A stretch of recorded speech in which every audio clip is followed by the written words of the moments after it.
Hey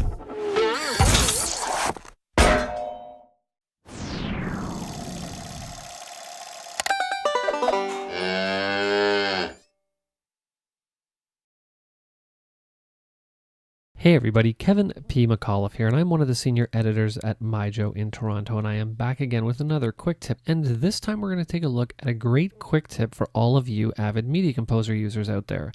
And it's a little trick that I like to call the Rocky effect. Now you know the effect that I'm talking about. The effect of putting moving video inside of text. Now, most people might think, as soon as you think of something like that, oh, that's something that we got to go out and do in After Effects or another compositing program. Well, you know what? Media Composer is pretty versatile, and it's actually very simple to do inside of the application. So why leave it when you don't have to? Let me show you how simple it is. I'm just going to Command Tab into AVID's Media Composer. And as you can see over here, I have three elements. I have my dancing word mark, and then I have some video of a dancing girl here, just kind of shaking around some of those glow sticks. And last but certainly not least, I have a white background that this is going to go on. Okay, so the first thing that I want to do is I want to edit in my dancing footage. Now, this is just a standard Media Composer title. I did it in Marquee, but you could just use the standard title tool as well. And I'll just make this about 10 seconds, which I think is good enough. I'll mark an out point. I'm going to press B on both Mac and Windows to edit that into my timeline. And now what I'm going to do is something that most people don't actually think about. What I'm going to do here is I'm actually going to step into this effect. So I'm just going to come down here to my step in arrow. And once I do, you're going to see that we now can see what's going on with the alpha. We can see what's going on with the fill, which in this case is white. Now, because the text is white on black, the fill here is white. Well, what I want to do is I want to replace it with the footage of that dancing girl. So what I'm going to do is drag it up here into the window. I'm simply going to mark an endpoint here, and I'm going to remove this graphic fill layer and replace it with video. And now as soon as I do, when I step out, you can now see that our dancing girl is inside of the text.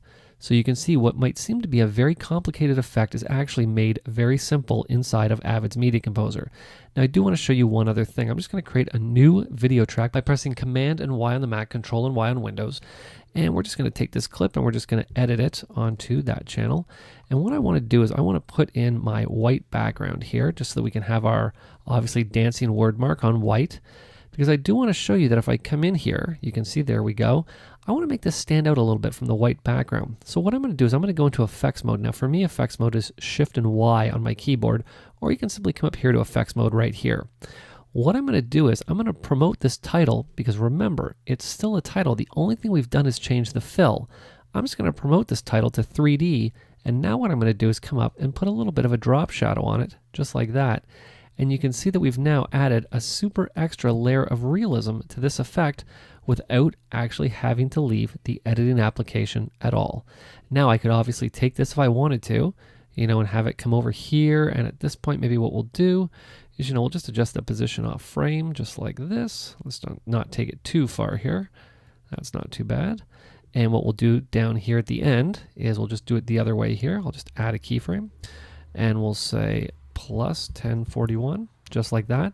And now what's going to happen is, just like in the movie Rocky, our dancing word mark is going to move across the screen with our dancing girl in it.